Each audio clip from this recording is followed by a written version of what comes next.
Sebuah jembatan penghubung antar pulau di Pulau Jawa ini sudah tidak asing lagi bagi warga Jawa Timur. Jembatan Suramadu merupakan jembatan penghubung kota Surabaya dan Pulau Madura yang menjadi ikon kebanggaan masyarakat Jawa Timur. Pesona keindahan pemandangan yang menjanjikan membuat jembatan Suramadu ini tak pernah sepi dari para pengunjung.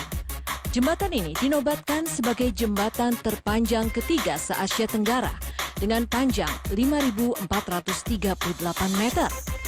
Jembatan ini pertama kali diresmikan pada Juni 2009 pada masa pemerintahan Presiden ke-6 Republik Indonesia. Proses pembangunan jembatan ini pun melewati berbagai kesulitan.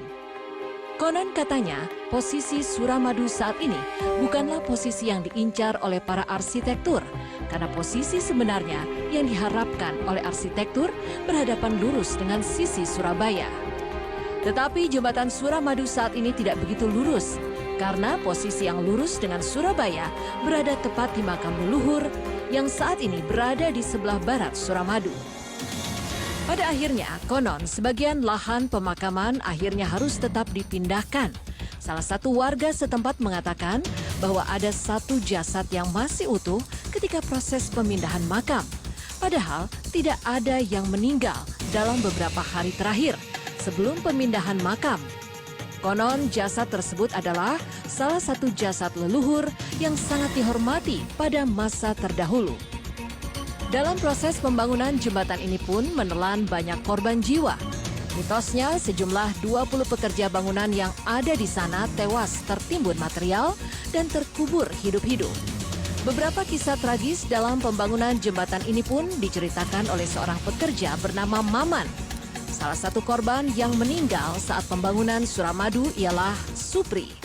Ia dikatakan meninggal karena jatuh ke laut dan tidak memakai pelampung, sedangkan dia tidak bisa berenang. Korban lainnya bernama Toto. Ia meninggal ketika masuk ke dalam paku bumi yang dibuat sebagai penahan beton dan mayatnya pun tidak bisa dievakuasi karena sangat sulit untuk diangkat ke atas lagi. Beberapa pekerja lainnya pun ada yang mengalami peristiwa serupa. Konon kejadian ini dikaitkan bahwa jembatan Suramadu itu memang meminta tumbal-tumbal untuk proses penggarapannya. Namun dari pihak pengembang mengatakan kejadian-kejadian tersebut adalah murni akibat kecelakaan kerja. Setelah jembatan Suramadu ini berdiri kokoh dan megahnya jembatan ini sering dijadikan lokasi untuk berfoto oleh para pengguna jalan, namun tak hanya dikenal akan keindahannya. Jembatan Suramadu ini kerap menelan korban jiwa dan kejadian-kejadian tersebut pun banyak dikaitkan oleh sosok-sosok mistis penunggu jembatan ini. Salah satu mitos yang cukup terkenal ialah adanya sesosok wanita di sekitar pintu masuk jembatan Suramadu. Perempuan ini berambut panjang dan mengenakan baju terusan berwarna putih lusuh. Konon, sosok ini sering dianggap banyak menyesatkan pengguna jalan, sehingga membuat pengemudi hilang fokus dan mengakibatkan kecelakaan. Salah satu misteri kecelakaan yang memilukan di Suramadu terjadi pada tahun 2014 silam. Saat itu terjadi kecelakaan maut di pintu tol Suramadu, sisi Madura. Kecelakaan tersebut merupakan kecelakaan tunggal. Saat itu, sebuah mobil sedan yang mengangkut 5 orang tersebut menghantam pintu tol jembatan Suramadu. Alhasil, kelimanya pun langsung tewas di tempat.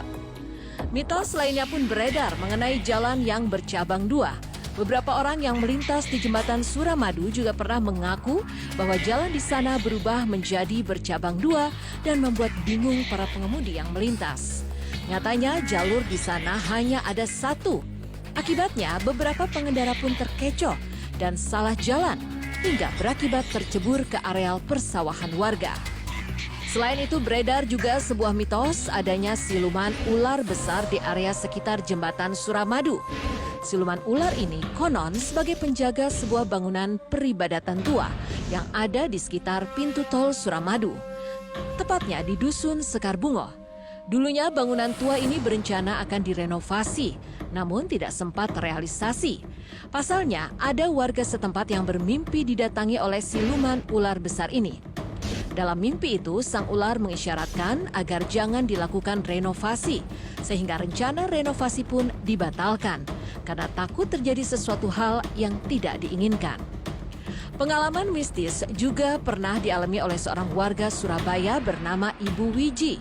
Saat mobil Ibu Wiji melintasi jembatan Suramadu, ia pernah melihat sosok penampakan seorang wanita berambut hitam panjang dan berbaju putih melintasi jembatan hingga membuat mobil yang ia kendarai harus berhenti tiba-tiba.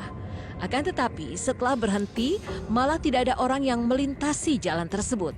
Untuk itu disarankan bagi para pengguna jalan yang akan melintasi jembatan ini untuk selalu waspada dan banyak berdoa agar tidak diganggu. Pengalaman lainnya juga dialami oleh seorang supir minibus yang sedang membawa rombongan turis domestik. Kala itu, salah seorang rombongan yang dibawa oleh Pak Sunario mendengar suara tangisan bayi saat sedang melintasi jembatan Suramadu, sekitar waktu sore hari menjelang waktu maghrib. Anehnya, dalam rombongan turis tersebut tidak ada yang membawa anak kecil atau anak bayi. Suara tangisan bayi itu berasal dari luar mobil, yaitu di area jembatan Suramadu. Tak ingin membuat para turisnya ketakutan, Pak Sunario pun langsung mempercepat laju mobilnya dan mengalihkan pembicaraan. Jembatan Suramadu memanglah indah dan banyak mengundang banyak wisatawan lokal maupun warga sekitar untuk sejenak bersantai dan mengagumi keindahan jembatan ini. Namun sayang, ada saja beberapa pihak yang tidak bertanggung jawab yang merusak fasilitas publik ini. Mulai dari muda-mudi yang berpacaran hingga berbuat tindakan asusila. Karena di bawah jembatan itu sangatlah sepi dan gelap di saat malam hari tiba. Maka warga sekitar melarang anak muda berpacaran di kawasan jembatan Suramadu. Konon pasangan muda-mudi yang berpacaran di Suramadu diyakini akan putus.